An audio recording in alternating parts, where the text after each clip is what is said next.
Olá, nós estamos aqui para mostrar o passo a passo para a troca de compressores. Preste atenção ao vídeo e aproveite o treinamento. E aí, Mendonça, tudo bem? E aí, Edu, o que a gente tem para resolver hoje nesse sistema de refrigeração? Então, eu ainda não sei. Bom, esse equipamento fica num bar. Tem energia na rede elétrica do local, mas o equipamento não estava ligando. Então o que eu estou fazendo? Eu estou lendo a ficha técnica do compressor que eu baixei no site da Embraco para tentar tirar as minhas dúvidas, né? Tá certo, tá ótimo. Então, enquanto isso, eu vou pegar as chaves de fenda e Phillips, o alicate e o multímetro para fazer a verificação inicial. Mendonça, já que você tem mais experiência e está sempre se atualizando, será que você pode me mostrar como fazer uma verificação bem completa? Claro, vamos lá. Bom, o primeiro passo, Edu, é retirar a tampa dos componentes elétricos. Desconectar o cabo de ligação.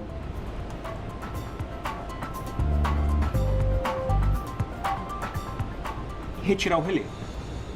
E o protetor térmico. Também é necessário retirar o capacitor.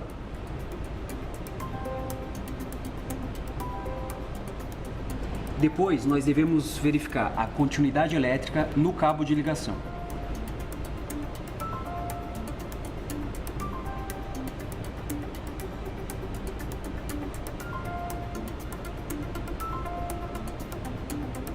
Ok, tem continuidade, né? Sim, então tem que testar a continuidade elétrica no protetor térmico.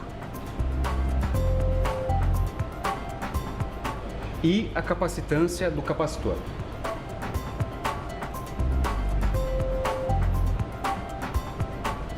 No relé, a verificação deve ser feita primeiro na bobina principal dessa forma.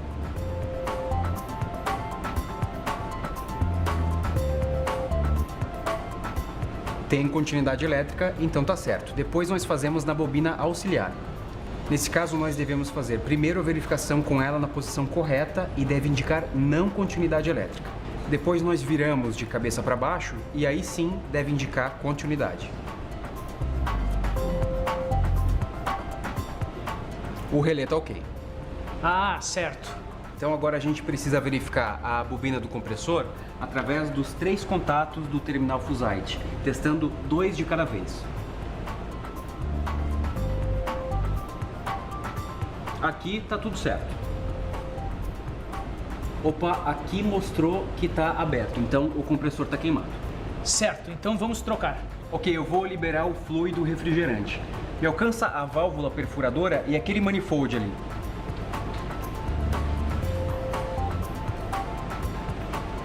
E pode usar qualquer manifold. Não, Edu, tem que utilizar o manifold adequado para cada tipo de fluido refrigerante. A gente faz isso para evitar qualquer contaminação pelos diferentes tipos de óleos e também tomar o cuidado necessário com as diversas pressões. Ah, entendi. E como se faz para liberar o fluido corretamente? É só você instalar uma válvula perfuradora no tubo de processo e abrir a válvula para liberar o fluido. De preferência em lugares abertos para evitar o acúmulo de gases. Ah, então eu posso liberar qualquer tipo de fluido na atmosfera dessa maneira. Não, não é bem assim, Edu. Esse compressor aqui tem R290, que é um gás ecológico e pode ser solto na atmosfera, assim como o R600A dos refrigeradores domésticos. Para qualquer outro tipo de fluido, é obrigatória a utilização de uma máquina recolhedora de fluidos, pois a maioria dos gases causa danos à camada de ozônio e aumenta o efeito estufa. Tá entendido? Entendi. Então, liberado o fluido, nós vamos conectar o cilindro de nitrogênio no manifold e injetar o gás numa pressão de 50 psi. Mas por que injetar nitrogênio?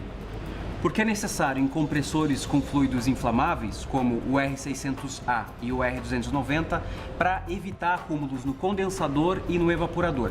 É uma proteção extra, Edu. Agora que liberou o nitrogênio, é só retirar a válvula. Tem que lixar as tubulações originais do refrigerador? Tem sim, para facilitar a soldagem. E elas devem ser lixadas nas áreas onde tem solda, na área mais próxima do compressor. Bom, depois de lixar, corte o tubo de descarga e de sucção deixando de 20 a 30 milímetros a partir do final do passador. Eu soube que não é indicado dessoldar os tubos, porque pode acontecer algum entupimento e alguma parte do fluido inflamável pode ficar retida no sistema e causar algum tipo de problema. Isso é verdade, Mendonça? Sim, é verdade, Edu, então tem que ficar muito atento com isso. Bom, agora que a gente já cortou as tubulações, dá para retirar o compressor. Pega o material de solda oxiacetilênica para a gente retirar o filtro.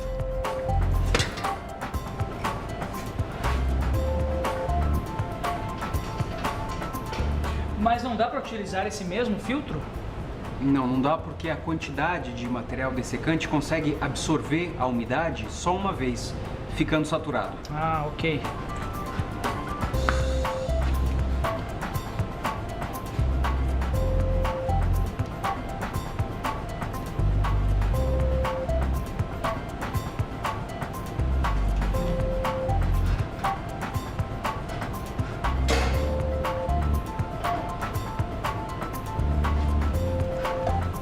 Isso mesmo, chama neutra, nem oxidante e nem carburante. Ixi, o tubo capilar entupiu. E agora? Sem problemas, Edu. É só cortar de 20 a 30 milímetros da ponta do tubo com uma lima. Agora nós vamos limpar o circuito para remover resíduos e injetar o nitrogênio. Mas tem que limpar a tubulação todas as vezes que se troca o compressor?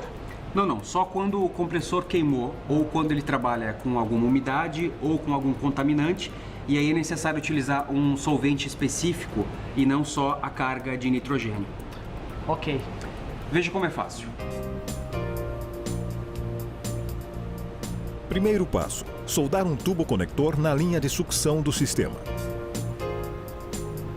Segundo passo: carregar um cilindro com aproximadamente 500 ml de solvente. Terceiro passo: acoplar o cilindro com solvente no conector da linha de sucção. Quarto passo: acoplar o cilindro de N2 no cilindro com solvente, com a ajuda do manifold. E colocar a ponta do capilar dentro de um recipiente para receber o solvente usado. Quinto passo: liberar N2 a aproximadamente 50 psi e abrir o registro do cilindro que está com o solvente. Sexto passo: aguardar a passagem do solvente pela tubulação até sair apenas N2 na ponta do capilar. Ainda precisa do nitrogênio? Precisa sim. Depois de limpar, precisa de uma carga de nitrogênio para eliminar eventuais resíduos de solvente. Inclusive, repetir todo esse processo para o condensador. Ótimo, agora já dá para instalar o filtro novo. Qualquer filtro serve? Não, é necessário verificar o filtro certo para cada tipo de fluido refrigerante. A gente precisa de um filtro com dessecante. Nós vamos utilizar um de 3 vias. Vamos lá. Na via extra, instalamos uma válvula Schrader. É muito importante retirarmos o ventil antes da soldagem.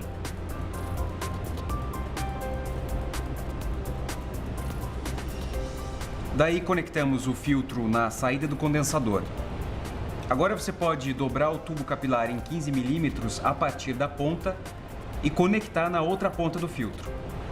Agora é só soldar com vareta de adição de solda e fluxo aditivo aplicado no local. Feito.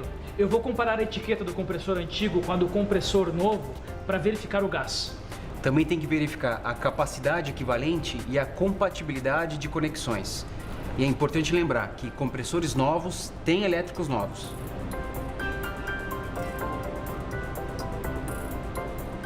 Agora tem que verificar os diâmetros dos tubos e as posições dos passadores. Conecte os passadores de descarga e de sucção e instale o tubo de 15 a 20 centímetros no passador de processo com válvula Schrader, tirando o ventil dela antes de soldar. Ok, eu vou fazer a soldagem da mesma forma que antes. É isso aí, Edu.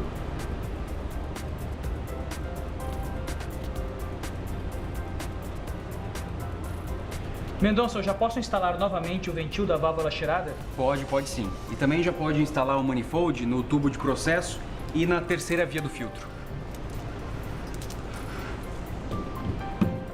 Agora nós vamos injetar uma carga de 100 psi de nitrogênio para verificar se houve algum vazamento nas soldas, fazendo o teste de estanqueidade e passando o sniffer ao redor das soldas.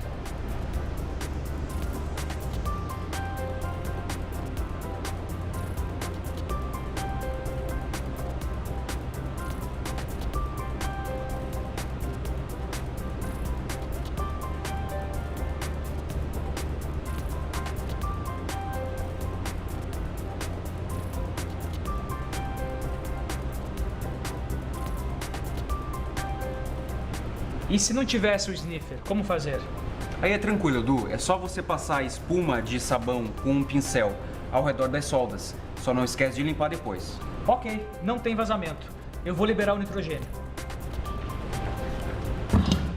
Bem, e agora eu vou realizar o processo de vácuo. Com outro compressor? Não, pô, tem que ficar mais atento, Edu. O ideal é utilizar uma bomba de vácuo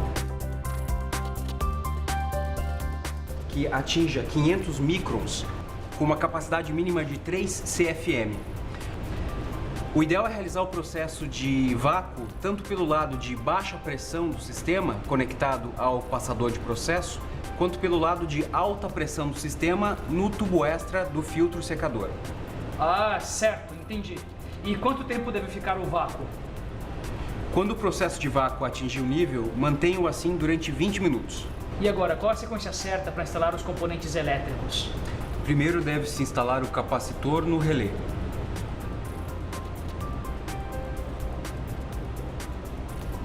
Depois, o protetor térmico e o relé no terminal do compressor. Aí conectamos as instalações elétricas do sistema de refrigeração nos terminais do relé e do protetor térmico. Feito isso, é só colocar a tampa dos componentes elétricos.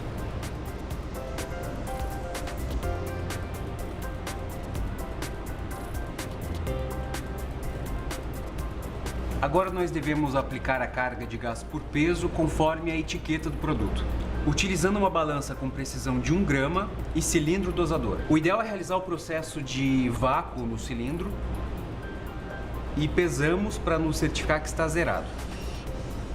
Aplicamos a quantidade necessária do fluido refrigerante correto no cilindro dosador e injetamos o conteúdo pelo manifold. Certo, e tem que ligar o compressor novamente? Sim, para finalizar a carga, mas só depois da equalização.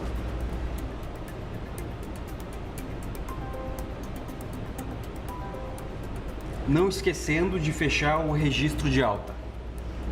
Ok, concluída a carga, nós fechamos o registro do cilindro dosador. E depois o registro do manifold. Pesa o cilindro para verificar se todo o fluido refrigerante foi aplicado.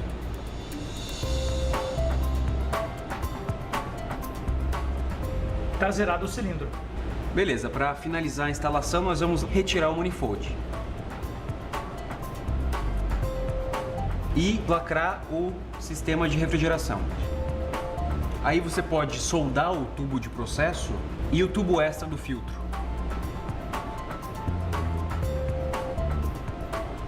Ok, agora eu vou lixar e pintar os pontos de solda.